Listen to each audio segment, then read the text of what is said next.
Deleting applications is a process that we repeat several times during the use of our phone.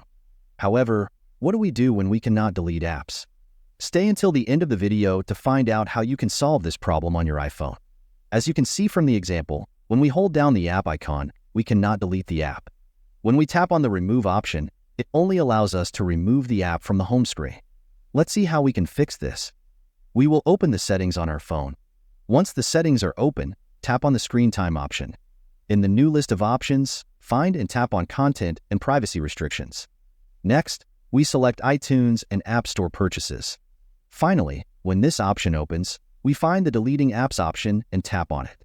In the list, select the Allow option and that's it.